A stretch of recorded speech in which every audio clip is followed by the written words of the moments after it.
Okay.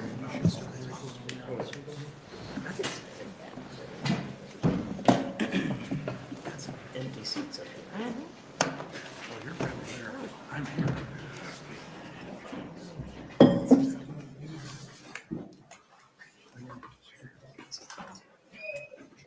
We're ready, all right?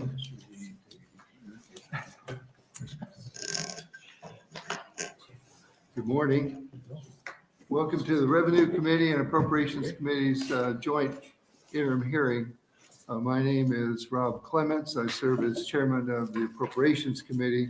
I'm here with Brad Von Gillern, vice chair of the Revenue Committee. I'm from Elmwood, Nebraska, and represent Legislative District 2. I'd like the committee members to introduce themselves, beginning with my far right. Lauren Lippincott, District 34. Mike McDonald, Legislative District 5, South Omaha. Dave Merman from Glenville, District 38, southern part of Nebraska. George Duncan, District 26, Northeast Lincoln. Kathleen Kauth, LD 31, Millard. Brad Von Gillern, Vice Chair Revenue Committee, LD 4, West Omaha. Rob Dover, District 19. Myron Dorn, District 30. Steve Rickman, District 47. Thank you. And today, this joint hearing is regarding the tax incentive annual report and the tax expenditure annual report. And we will be having invited testimony only. First, we'd like the presentation of the 2024 Nebraska Tax Incentive Annual Report. Please come forward.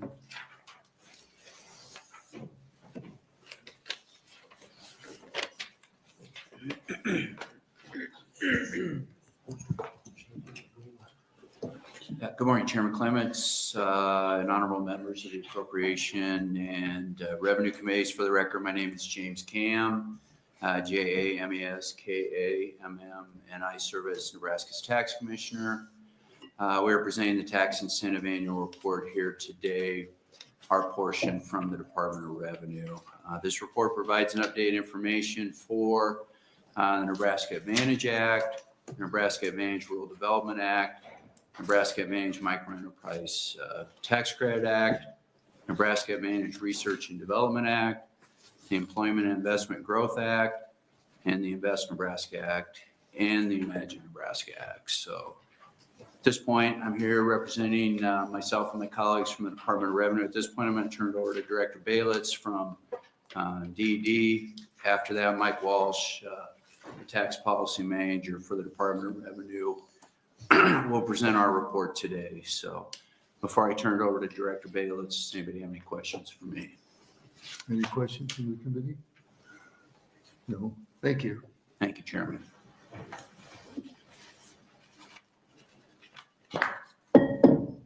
Welcome. Thank you. Good morning, Chairman Clements, Vice Chair Gillern, and members of committees. It is an honor to share this report with you from the work over the past year. My name is K.C. Balitz, K.C. My last name is Belitz, and I serve as Director for the Nebraska Department of Economic Development. Here today with Tax Commissioner Cam and their team from Department of Revenue to present reports from our perspective on Imagine Nebraska and the Key Employer Act, also to present a report for the Rural Projects Act. With me today is DED Research Administrator, Chief Economist Dave Dearmont, and our Incentives Administrator, Ben Goins. Certainly they'll be able to answer any questions you may have of a technical nature, and they'll walk you through some slides here in a bit. The Imagine Nebraska Act is a shared responsibility between Department of Revenue and Department of Economic Development. We accept the applications for the program, determine eligibility, and then Department of Revenue tracks and awards those tax credits and refunds as they are earned. Between January of 21 and June of 24, DED has received 133 applications for the program. Out of that, we've signed 87 agreements. Combined, those agreements represent investment of more than $3.88 billion in our state and projected employment of over 3,100 employees in our state. The Key Employer and Jobs Retention Act was enacted in 2020, another program that we share responsibilities between DED and Department of Revenue.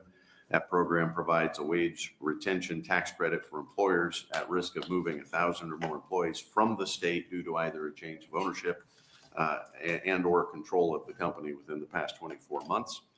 The tax credit is contingent upon that applicant retaining at least 90% of their base year employees in Nebraska. DED did sign an agreement with Pfizer back in March of 2021. That agreement remains in effect.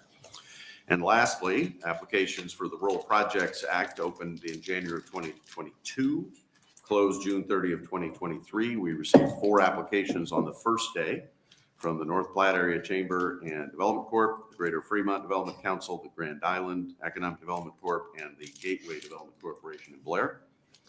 We later received applications from the Cozad Development Corporation and the Seward County Chamber. Pursuant to the Act, DED reviews and approves those applications in the order in which they are received. So we approved the applications and entered into agreements with North Platte, with Greater Fremont Development Council, and the Grand Island Area Economic Development Corporation.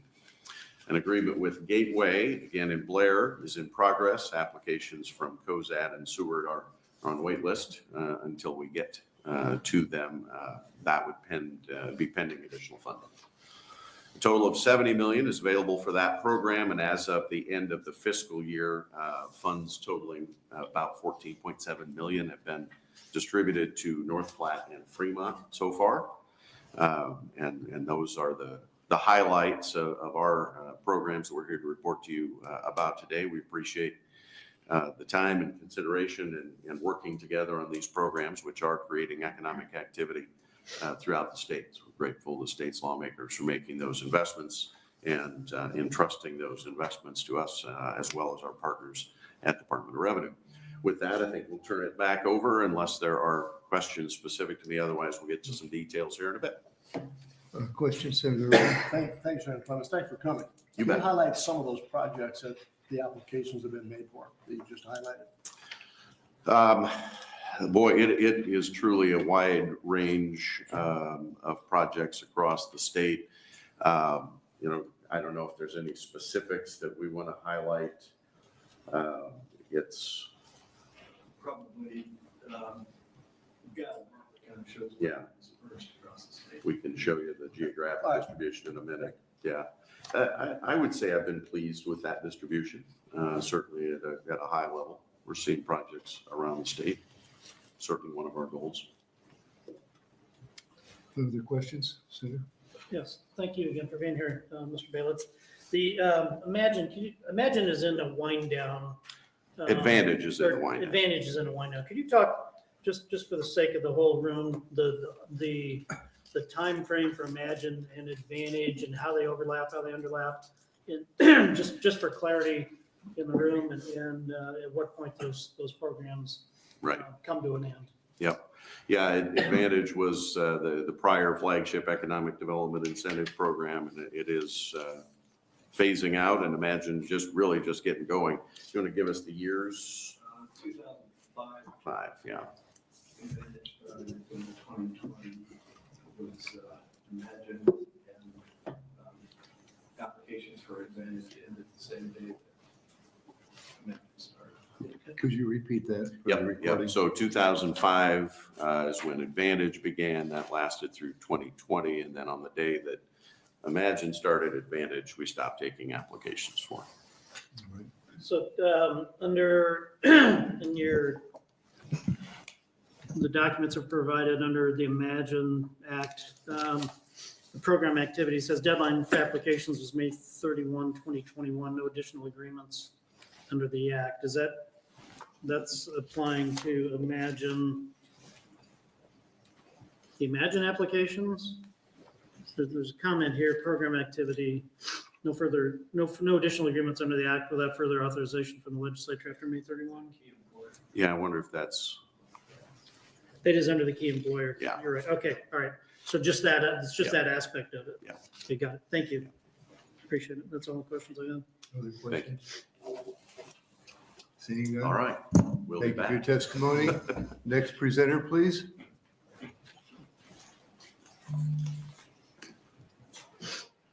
Thank you. My name is Mike Walsh. You have to spell it for the record on this one? Yes. Mikewalsh. And as the commissioner mentioned, I'm the tax policy manager for the Department of Revenue. I believe you've all received the reports that we have.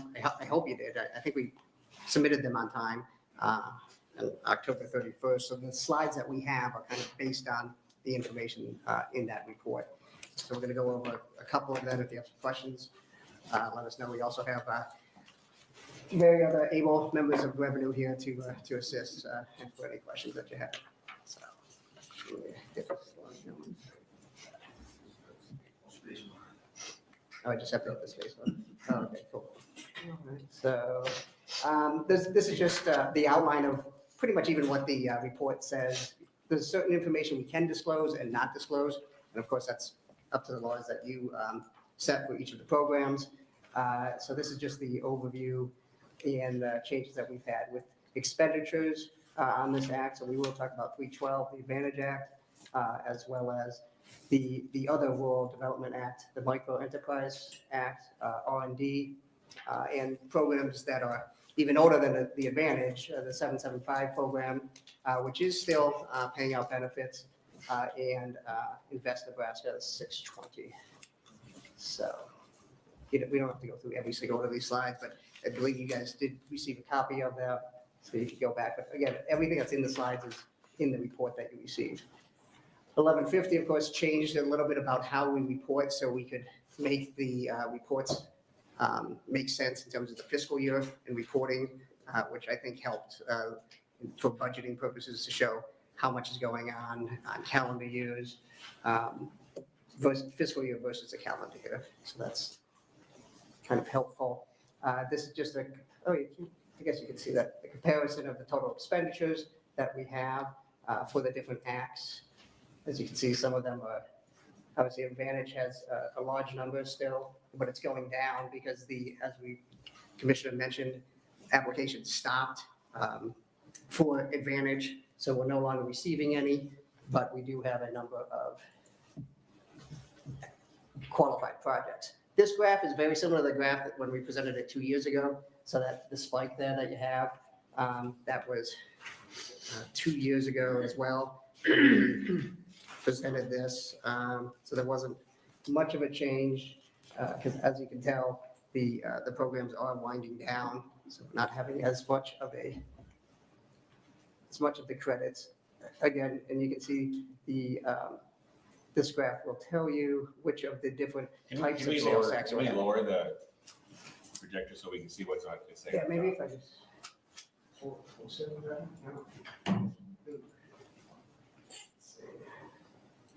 Thank you. And then I did see the direct sales, you can see, and it's mainly the corporate and individual income tax, where you're using most of the credits. And I believe you should all have this graph as well, if it's helpful. If you don't, we can get it to you as well. Obviously, 775 has gone down a lot, but we do, I believe, I put it in here. Or 775. There are Thank you. we're still receiving some benefits. There's 28 remaining signed agreements on 775. It is expected under statute it would end, but there are statute limitations, so some of these projects are still receiving money. That's why you can still see at the tail end that there's benefits still coming out of that project. So more specific numbers are just the Advantage, no new applications from December 31st, 2020. We've also signed all the agreements and applications, so there are no pending applications. But you could still have projects come online to become a qualified project. So we only have we have 280 qualified projects, but you could have a few more projects come online because there were 428 agreements that we signed. You're a qualified project, meaning you're able to receive benefits because you've shown that you're actually making the investment that you agree to when you sign the agreement. So that number of the active 280 qualified projects could grow, but as of right now, I believe there's 168 have not reported qualified benefits of the 428 agreements that we have signed. And here's just a summary of how the estimated average wage of the new jobs and reported jobs.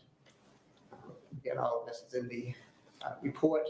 Here's a nice little pie chart, kind of breaking it down as to qualified project activity.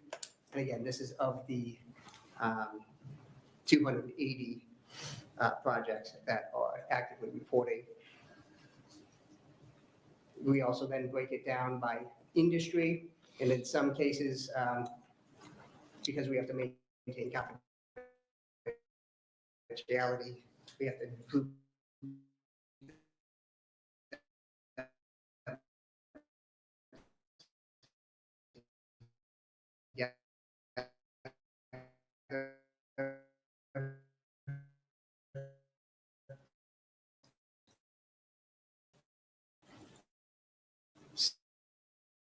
So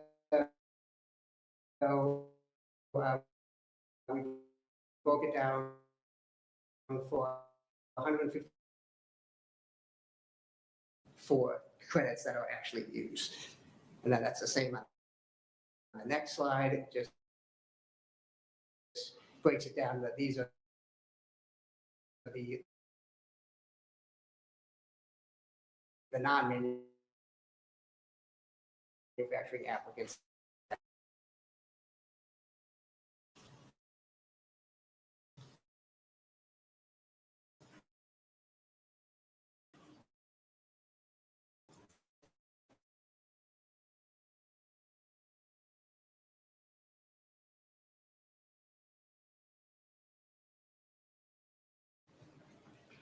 Those are the numbers I was kind of giving you earlier about how many have we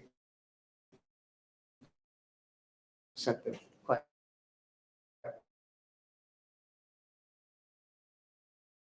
reports.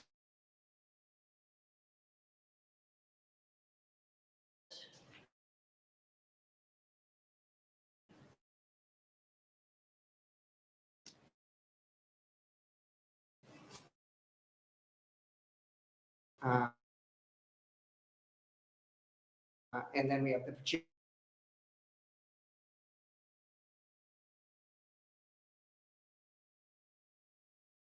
last name trend to what we call projected revenue gain and loss. As we know, tax incentive affect Nebraska tax revenue in two ways. One is the positive effect, right? So when you provide incentive to a company, they will go out and they will hire people. They increase investment and which enhance economic growth. The negative effect is the direct foregone of state revenue to incentivize those activity. So what we do here is we use what we call a computable general equilibrium model, which account for the interaction between the firm, the consumer, and the rest of the world, which is, so basically the interaction between all economic agents. So incentive is basically affecting directly on the company that receiving the credit, also at the same time indirectly providing economic growth throughout the rest of the economy by those companies increasing investment by indirectly affecting other players as well. So what we have here is, so the first line here is the revenue generate tax incentive. So this is the tax revenue that we believe are as a result of this investment made by those companies. The second line is the direct foregone of tax revenue. So in order, basically, if you think it's simply to get 144 million in state tax revenue, we have to foregone that year 343 million. So the revenue gain and loss is basically become negative for all the year in projection. Pause just a minute. Yes. Is this for one program or for all the incentive This is programs? just for Nebraska Advantage program. Nebraska Advantage only. Yes. Thank you. And then we put down the job number that's created by this company. So all this company for this particular fiscal year, using basically creating 2,600 jobs. And this slide for the company estimated new job for qualifying tax credit, that's basically the number of jobs the company put on their application app to show how much increase they get. But we all know some of those companies may hire people regardless of tax incentive, right? So part of it is because of direct incentive, part of it is just because of the growth of the economy or the growth of the company. Then this next slide here is basically account for the indirect job. Direct job plus indirect, because when you company A get the tax credit, they're going to buy more stuff from company B then who do not get tax credit, go out and hire people, buy more investment, things like that. So that's what those numbers are for. Most of the time in previous year, the estimated net job of the program actually smaller than what the company used. For this particular year, because the last couple of years, the credit earned by those companies are very large, meaning they're making a very big investment for the last couple of years. So the model basically saying that the economy pick up more job indirectly because of those investments. By seeing basically this estimated net job number is bigger than what those directly benefited company use to get the credit. So that's kind of projection for the next 10 years. We want to see this turn positive, but again, we not in the business of maximizing revenue. So that's what I have for that slide. That's in the question. Yes. Go ahead. Thank you for the information. Again, to Senator Clement's question, this is about Advantage, and maybe the previous slide was about Imagine, but one slide showed that there was 1.3 billion in outstanding credit. I'm trying to add it up in my head. Is that the No, those are basically the slide that's basically 1.some billion in outstanding credit. Those are actual dollar, meaning those are company already own those credits. They just haven't used it all up. Okay. Because some of those credits are not direct refund, so the company needs to have a tax liability for them to use it. Okay. They just don't have it right now. Does the state book a liability for those in anticipation of having to pay those out? That's just a question. I'm seeing a no head shake in the audience, so by somebody who probably knows the answer to that, so I'll take that. So, all right, thank you. Go ahead. So when you look at it, how much is the average cost per job? As I'm figuring out, I'm looking at about $131,000 for every job created that the state gives to the companies. That doesn't seem right. I think I did my math wrong. The average, those numbers are very difficult to come up with, right? There was a study, not a study, but report done by the Legislative Performance Audit, I believe, that look at that question every 2 years. And I think they have what they call a REMI, macroeconomic modeling. I think they are better to answer that question because it's not that simple as taking the foregone revenue divided by the job. Because you have so much indirect job, and it's a very tedious process, if you will, because it's not just one company gets this investment to create those many jobs. It's company A provides some input from company B and go on and so forth, and then you have out the state.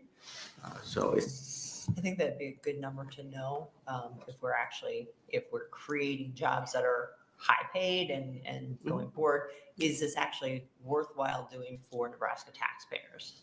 I believe there's some estimate out there, but I don't know that on top of my head. Thank you. And one more thought.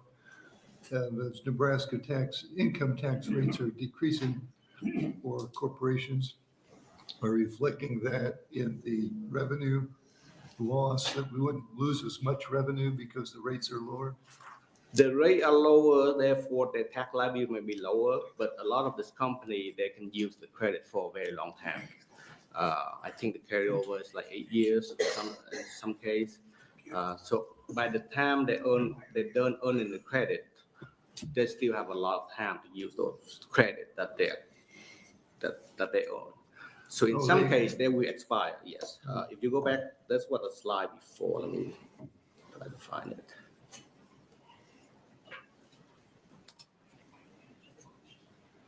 So here you have what you call the credit to capital expire. So those are basically some of the credit that is no longer available to some of those tax rate because they didn't have enough tax liability to use the credit, things like that. So that is also, so I think the number we used before was roughly about 90% of the tax credit will get spent and about 10% of that will not utilize. Senator Erdman? Thank you, Senator Clements. Following up on Senator Kyle's question, if you go back to that slide you had before, and it showed that the decrease in revenue was $186 million, 1,104 jobs.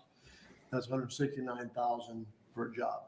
Explain to me how that's a good idea that it costs us $169,000 for every job we create. I am only present the data. I don't know the answer to your question. So how much is the total earned credits that haven't been collected? All the programs that we have, the Advantage Act, the Imagine Act, 775. 775 has been in place for how long? 40 years? 35? 80 something, right? 20. 87, that's when it's what, so it should be done by the end of 25, yes. So we still have credits earned there. A little bit, yes. So the total has got to be significant because you showed 1.3 just on Advantage Act, right? 1.3 billion? Is this the slide that you're looking at, or is it The one you just had up there when you showed the outstanding credits on the Advantage. So 1.3 just on Advantage Act. Yes. So then you have Imagine Act, you have 775. All of them- 75 is basically done, most of it. The outstanding for in Nebraska Advantage is probably the biggest right now. That number will continue to decline, and Imagine will pick up. That's just basically how the two programs intersect. This one will get smaller and smaller, and then the other one will start picking up. I've been here 8 years, almost 8 years, and I've never understood why we do these things, and I'm beginning to clearly understand why we should have ever done it. But just when I figure out where all the bodies are buried, then I gotta leave. All right, go ahead. Next slide. Next slide.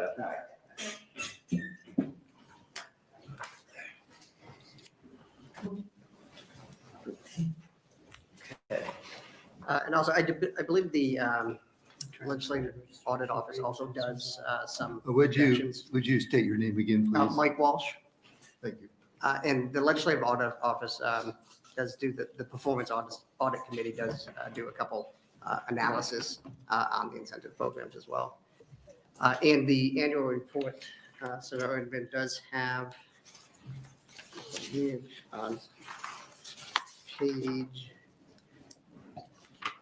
82 does have what's left with the Investment and Growth Act and what's expiring, what we believe will expire as well. So that chart is listed there as well. That's not in the slideshow, but it's okay. So we do have the Rural Development Act, which has been increased for $10 million for livestock modernization projects and $2 million for the level 1 and level 2 projects. Had, I believe, let's say that we had 72 applications for the year ending prior year for this report. Of that, there's only 2 applicants that were level 1 and level 2, and the remaining 70 were for livestock modernization. The year before, there were 39 applications, and again, just 2 for livestock, 2 that were not livestock modernization. There's different criteria for each of the projects. So in the credits used in 23 and 24, 2 million, and the year before, a little over $500,000. Again, the credits were recently expanded. So we've gotten a lot more interest, and we've received, now we're receiving larger applicants. So less applicants, but larger requests. And all of that information on all of these reports, to give a little plug for the Department of Revenue, we have a lot of this information on our website. So if you have any questions, we have overviews and how much pending applications there are right now, because obviously this report has a specific end date, but we have more information. So I encourage you to look at our website for further information, because we have some pretty good stuff on there. Let's see.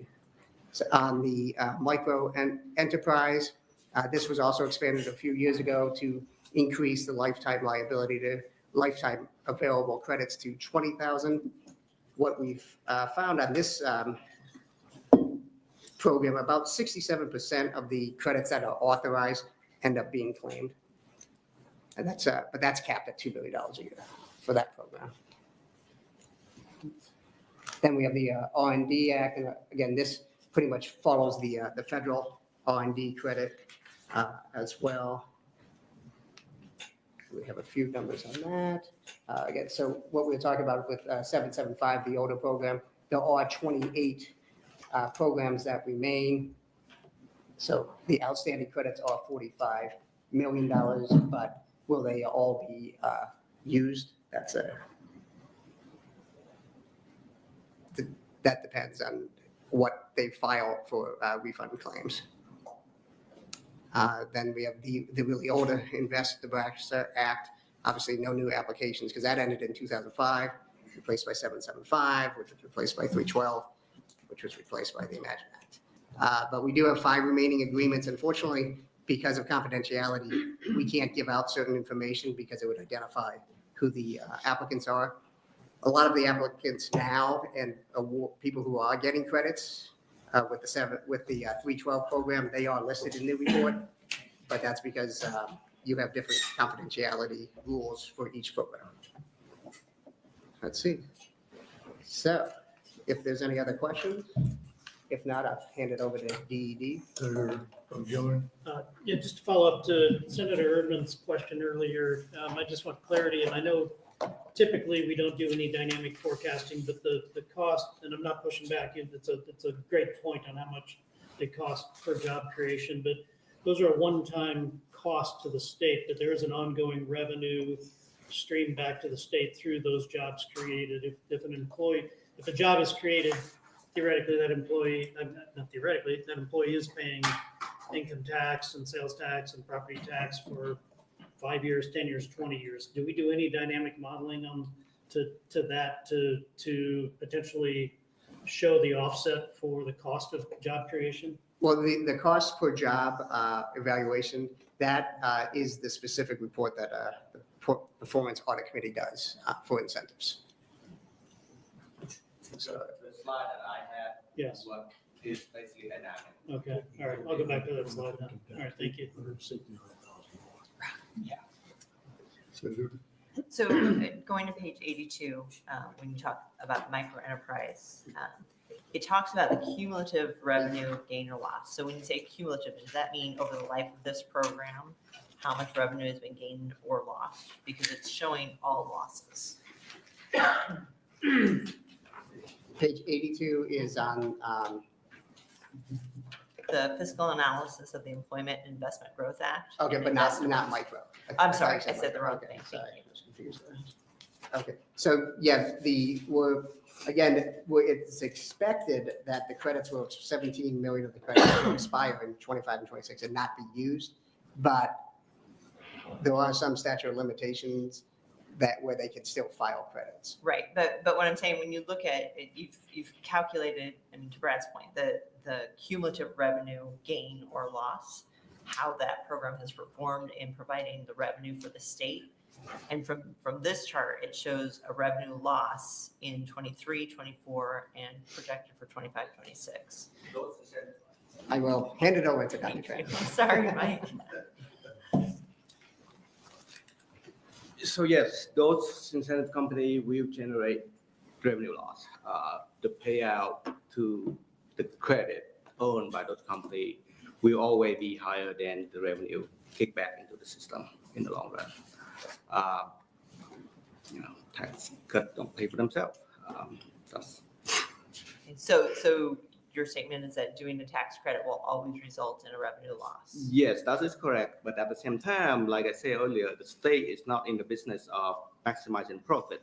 We are in the business of providing welfare to the citizen of the state. So when you create a job, those people have jobs, those are increased welfare for the citizen of the state. But when the state loses revenue, it impacts property tax owners, it impacts people in different ways. So I just wanted clarification on that. So thank you. Yes. Other questions? Senator Erdman? Following up, thank you, Senator Clement. Following up on Senator Ron Gillen's comment about dynamic forecasting.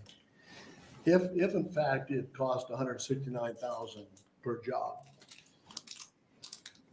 what kind of revenue would the state collect in income tax or any kind of other tax from that employee to make up $169,000? Well, It would never happen. let me clarify one thing before I move on, is the revenue gain and loss are not a forecast, right? So we only forecast the credit owned by those companies and the usage of those credit.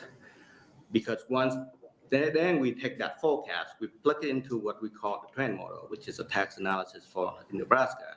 It's custom built dynamic model that we have in-house.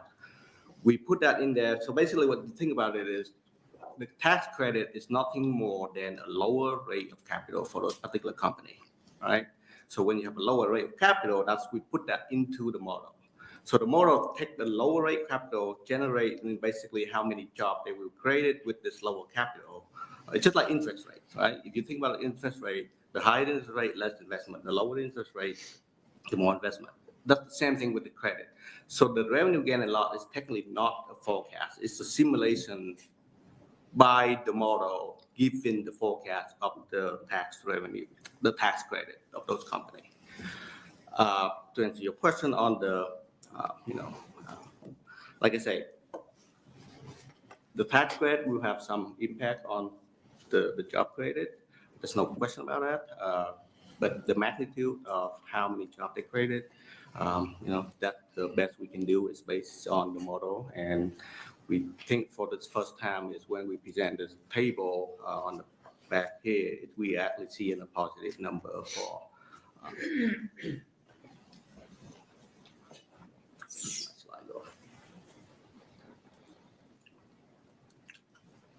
Yeah, so basically this is a bigger number than the job qualifying. So basically the incentive company actually created more, the tax credit actually created more jobs than those companies claim those jobs for the credit. Thank you. Any other questions? Thank you, Mr. Tran. Thank you. Does that conclude the tax incentive report? There's a Imagine Act program that with Dave will go over. I will start the slide for him, and it's all yours, Dave.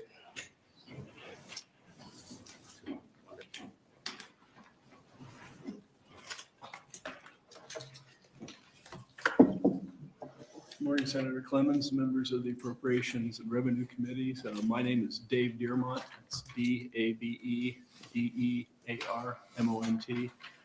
I'm the Research Administrator and Chief Economist at the Department of Economic Development. And we do have a few slides on Nebraska Advantage Act, the Key Employer Act, and the Rural Projects Act.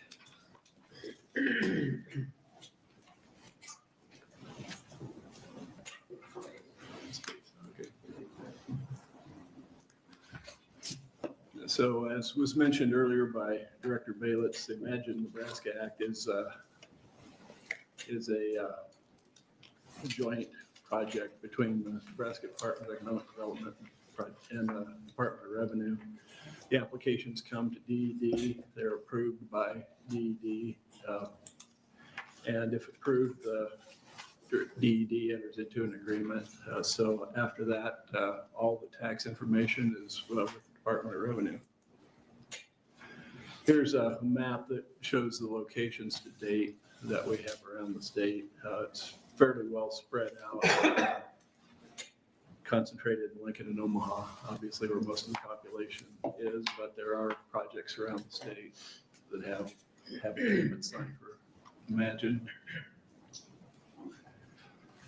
part of our responsibility in Imagine is to provide a forecast for the forecasting board. The Legislative Fiscal Office and the Department of Revenue also do this, but for fiscal year 2007, our belief was there would be about 2.7 million in sales tax refunds, another 4.1 or 4.8 million in other tax credits used and going down. Those are fit well within Department of Revenue's estimate of 2004, 2005 of about 107 million in incentives refunds. So this is just the Imagine piece. So right now it's a fairly small piece compared to Advantage and the leftover part of 775.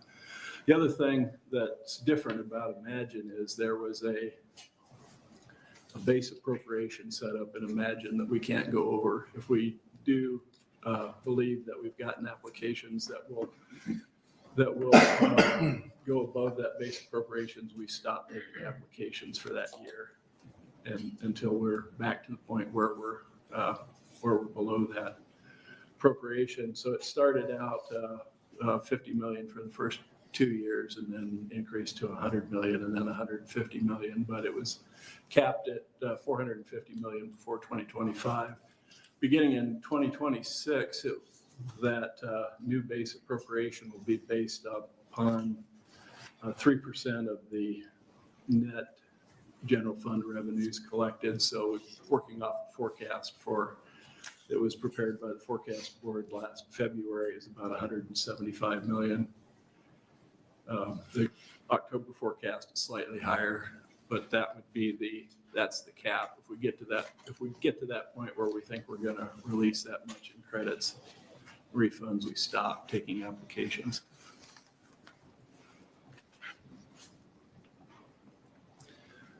So for the Key Employer Act, that was for businesses that have at least 1,000 FTEs in the state, and they've gone through a change of ownership in the prior 24 months and are at risk of moving more than 1,000 employees out of the state. If they agree to retain at least 90% of their employer base, they could earn a wage retention credit of 5% on the total compensation of the retained employees. Those credits are capped at $4 million a year and $40 million over the 10-year life of the agreement. DED did sign an agreement in March 2001 with Fiserv. The agreement's still in effect, and the deadline for applications expired with no other applications, so that program's closed for their applicants. The Rural Project Act was LB 40 a few years ago. It was designed to provide funds to stimulate rural economy by incentivizing the development of new industrial rail access business parks. The funds were capped at $30 million per project, but $70 million was made available for the program. 20 million of that was general fund appropriations, and 50 million of that was a transfer to the Rural Projects Act cash fund. So the applications opened on July 3rd, and within about an hour and a half, we had four applications. There's 6 total, but 4 were received early that morning. In order, the approved applications in order were the North Platte Chamber and Development Corp., the Greater Fremont Development Council, Grand Island Area Economic Development Corporations. There's a waiting list. The next one in line, the statute said take them in the order received, was the Gateway Development Corporation in Blair. That approval process is in process right now, so we've got approximately $5 million left. To date, there are 2 others that have applications. If one or the other should drop out or something, there could be funds available for an agreement. As of the end of the fiscal year, 14.7 million had been distributed to Platte and Fremont, and we posted the report to the legislature on September 27th. So hopefully I was quick and Questions? answer questions. Senator Cal? Thank you. Is there a limit on how many times these businesses can secure a tax credit? How many? So if you have a list in here of businesses, so if, say, Hewitt and Sons applies for a tax credit, is there a limit to how many tax credits they get? Not really. No, it would require a new project and qualifying activity. And so, as I looked through the list, all of them are currently Nebraska businesses. Are we trying to use tax credits to bring new business to Nebraska or A hold lot of businesses here? A lot of the businesses, and I haven't really looked at the Imagine applicants yet, but in the Advantage applicants, there are a number of them that have headquarters outside Nebraska. I think a fair number of them do. So we're not just paying people to stay here. We're trying to get more businesses to Right. move here. Okay. Thank you. Senator Dorn? Thank you, Senator Cummings. Thank you for being here. The Key Employers Act there with FISERV, have they collected any of that, or when will they start? Or explain that a little bit. Okay. Yeah, there were, in the revenue report, there were $4 million used, claimed credits. They have claimed 4 million in credits. What's that? They have claimed 4 million in credits. There's 4 million credits for the program, yeah. Have they claimed them? Yes, they have. They're shaking their head, yes. Okay. Yeah. Other questions?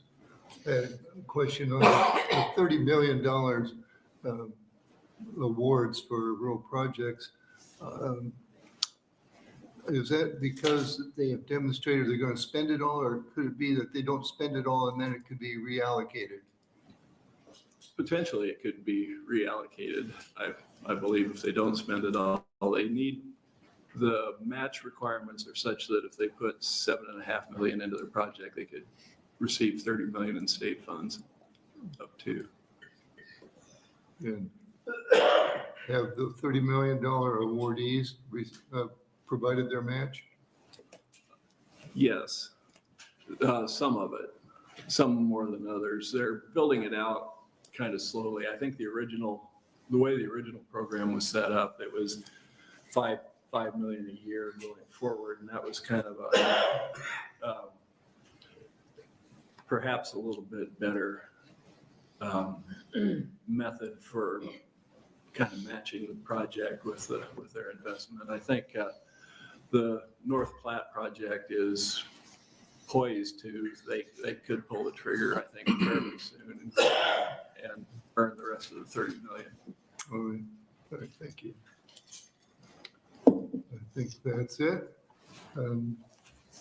Next presenter, what's next? Is there another incentive report? That's everything for, I think, what are the expenditures? Yes, so, all right, thank you. We'll welcome Commissioner Cam for the Nebraska Tax Expenditure Report. Again, before I get to my formal testimony here, and I'm going to go off script for a sec, I do want to thank the Department of Revenue folks that are here today. I have a philosophy, the head coach is only as good as his assistants, and as you can see, that's never more true than what evidence here today. So I just want to thank my colleagues from Revenue that are here, Chairman, before we get going.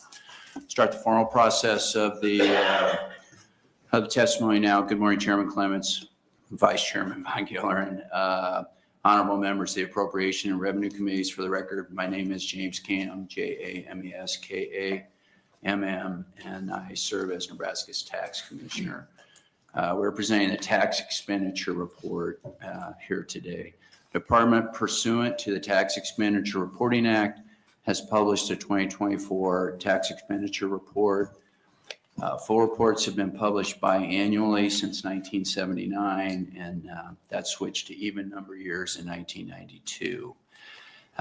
This report provides a review of tax and fee expenditures to the legislature to better determine those sectors of the economy that are receiving indirect subsidies as a result of tax expenditures. Current Nebraska Revised Statute 77380 reads, the legislature recognizes that the present budgeting system fails to accurately and totally reflect the revenue loss due to such tax expenditures, and that as a result, undetermined amounts of potential revenue are escaping public and legislative scrutiny. The loss of such potential revenue causes a narrowing of the tax base, which in turn forces higher tax rates on the remaining tax base.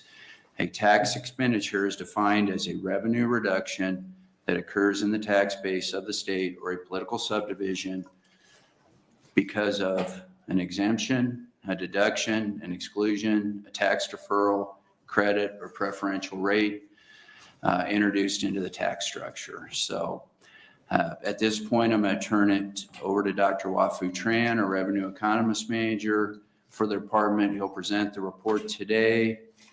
Before I turn it over to Dr. Tran, is there any other questions? Any questions from the committee? Seeing none? If not, Dr. Tran will follow me with the presentation. Thank you very much. All right. Welcome. Well, good afternoon, and I think I will be in between you, this and your lunch, so I will be fast.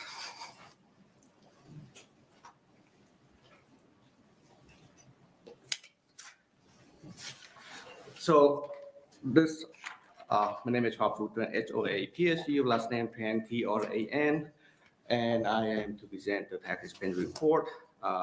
So this is, we do this every year, the tax expense report. We publish the report on basically October 31st, and we are here to present some of the information from that report. The report is long, so I am in not attempt to present all the information from the report. So I will basically focus on section A and B, not even all of that. But, so the purpose of the report is to provide a mechanism for which we will enable the legislature to better determine those sectors of the economy which are receiving indirect subsidies as a result of a tax expenditure. When we have a tax exemption, the loss of potential revenue basically cost of narrow tax base lead to a higher rate on the remaining base. This is kind of the cycle that the tax expense report is on. Right now it's 2024 full report. Next year we will do a sub-report, which is sales tax exemption after 2012, service for non-use and telecommunication. Every even number year we do a full report again. Then 27 we will do three sector, which is consumer goods, energy, and food. The cycle basically repeats itself. So here's all the section in that report. We have, but like I say, for the interest of time, I will only do A and B, which is the sales tax and the income tax. So first, the sales tax in Nebraska is 5.5%, except for the good life districts, which is 2.75. This sales tax is on for all the material down here, sales and lease of tangible personal property, public utility, cable service operator, admission to movie theater, warranties, and hotel accommodation, and all that subject to sales tax. So when we have an exemption, there are multiple reasons why we have the exemption, right? So the transaction may be exempt because of who the seller is, like the school, the nonprofit, the sport group. Those are what we call entity-based exemption. The item being sold, food for home consumption, drug, motor fuel, things like that. Motor fuel have a different tax on them, so we don't collect a sales tax on it. Or the buyer, like the government, the school, the church, when they buy things, they are not subject to sales tax. And then the intended use of the item, which is some manufacturing machinery, ag machinery used for input. A quick note on the estimating of expenditure. Again, when we have a tax exemption, we do not have the real data collected on those particular exemptions. So all of this is an estimate. And, you know, it's highly dependent on the data available, right? So we try to get the best data we can. We try to look at other state, how they do things. We borrow some of the idea. And keep in mind, this is statics and they are not dynamic estimation. And then some of the items will overlap, but they are independent of each other. So basically, some item might be in both places, so they're double counting at some place. So here's basically what I present.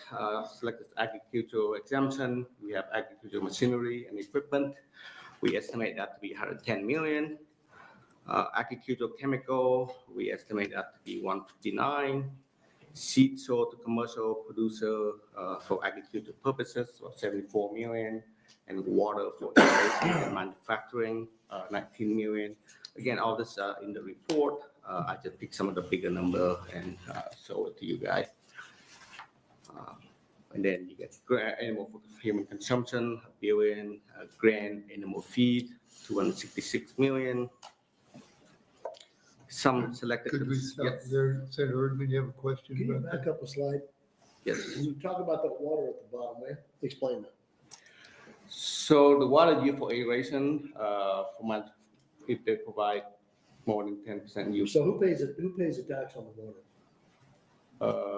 Water will, You nobody. said water nobody. used for irrigation, agricultural, and manufacturing purposes, sale tax 19 million? Yes. So basically, we don't collect the tax if the water is used for irrigation on your farm. So that's the amount that's not collected. That's the amount not collected. That's we Because estimate. it's not taxable. It's not paid. These are exempt. These are exempt, okay. Yeah, thank you. It would, if you taxed it, it would raise 19. Yeah, I know, that's why they got meters on our wells, so they can tax us. Okay, thank you. Go ahead. So here's some select consumer good. We have motor vehicle, motorboat trading. That's coming about 72 million. When you trade in your vehicle for a new one, you get to write that off. But it's only work if you trade it to a dealership. It doesn't work if you sell it to a third party. Certain medical equipment and medicine, that's about 200 million. Motor fuel, we don't collect sales tax on motor fuel. That's 282 million. Energy use in industry, 150 million. Energy use in agriculture, 84 million. Some of this is selected general business, food or food ingredient. That's food except for prepared food that you can consume. 263 million. MM&E, 96 million. Room rental by certain institution like college, dormitory, hospital bed, 140 million. Purchase by political subdivision of the state, 213 million.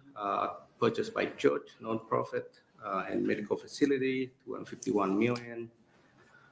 Some selected services, legal services, 70 million. Pet related, 27. Real estate agent service, appraisal, 50 million, and some other professional service combined like investment advice, travel agency, physician, dentist, things like that, about 400 million. And the Good Life District, probably 12 billion going forward. And here's the income tax basis. So for 2024, the top rate is 5.84. Those are the income level, taxable income level that's subject to the top rate. Same with the corporation, 5.58 for the first 100,000 taxable income, 5.84 in excess of that. So in the income tax expenditure, we have the Nebraska standard deduction. That's coming about 542 million. Nebraska itemized deduction, that's 86 million. Income tax exemption for Social Security income, 113 million. Dividend and capital gain deduction, 31 million. Exemption for military retirement income, 24 million. Non-Nebraska S corporation and LLC income tax loss deduction, that's 43 million. Refundable earned income tax credit, about 30 million a year. Personal exemption credit, So non-refundable credit of $146 in 22. I think it's 57 in 24. I should have changed that. It's 250 million. And then Nebraska Property Act refundable credit, we work 60 million going forward, just the remaining part of the community college. And that is all I have. Are there questions? Questions from the committee? Did you make a total of all those? No, I did not. Okay. I And think like- I've asked you that every year. Yes, and the same answer is some of this are double count in some of the material, right? So you can't really add them. And also at the same time, when you add them, you're gonna get like a few $1 billion, right? But when if you're gonna have a tax policy that impact for several $billion, I guarantee you taxpayer behavior will change and you will not get that. So. I see. Which is not part of the analysis. If we implemented a tax in a certain area, you say it would change the use of that activity then. Yes. I see. All right. Well, seeing no questions, is there any other presenter regarding So I the believe tax I am the last expenditure? one. Is that it? Yes. Well, very good. Thank you for coming, and that concludes our hearing.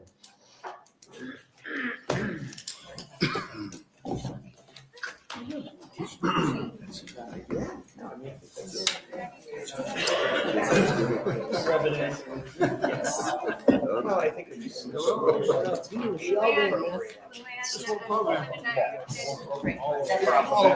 Yeah. I will say, you know, I mean, and I